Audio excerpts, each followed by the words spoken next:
Today we are going to be talking about low voltage security wire and how to make sure we set it up properly. There is one little safety tip we need to make sure we do when we're doing this. So I'm going to have Josh swoop behind me real quick and we're going to talk a little bit about our board here.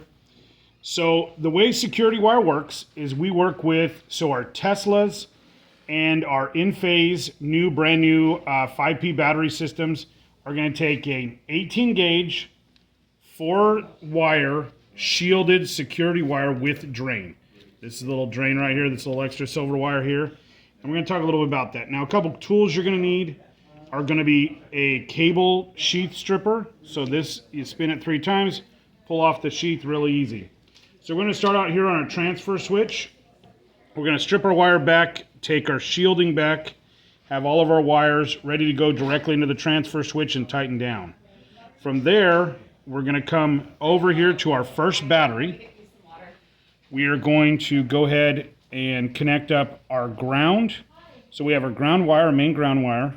We pulled the sheathing back and we're going to break that off after we're done. And then we're going to wrap our drain all the way around and tighten down. Okay? Once we've come into the ground here, we're going to go in. Then we'll go out of the same battery. And then we move on to the next piece. Now remember, we only ground on one side with the drain. Because remember, the drain is not a ground. It is just draining out any kind of noise that we're getting in there. So we only put it on one side because we do not want, this is where the safety part comes into it, we do not want that to become live if for some odd reason we have a ground fault. So we don't want voltage actually traveling down that bare wire. We want it to go onto the ground. So we only want it on one side. So we're going to come out. So when I come in, I put in the drain.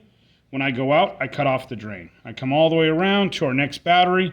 Same deal. As we come in, we're going to put it on the ground and seal it. We're going to come into our lug here in, and then we're going to go back out. Same battery, coming back out. We're going to cut off the drain. Remember, we only want it drained on one side. We're going to come all the way back around. We're going to come up here to our ground, and this is what our ground looks like, just so you guys can see that there would be a lug here. We're just going to wrap it around and make sure we tie it and our actual screw goes down on that guy there. So once it's in on our last battery, now this could be any battery or any ending point. So a lot of times you'll see this, it will in, and then our out will be a jumper. So there'll be some kind of a version of a jumper. Usually there'll be some kind of a resistor on there. So guys, it's a real simple video today. The idea about this is to make sure that you are not putting the drain on both sides. That's a safety issue. Making sure that you're stripping it back with an actual stripper, not just with a set of strippers like this, and then we're actually stripping with the right size wire. Remember, this is 18 gauge. You should be using an 18 gauge set of strippers. These are very small wires, can be damaged very easily. So if you guys have any questions, leave them at the bottom. Please like and share. As always, guys, these videos are for review purposes only. This is from a safety video we already did today. But if you guys have any questions, please leave them at the bottom. And as always, have a great day.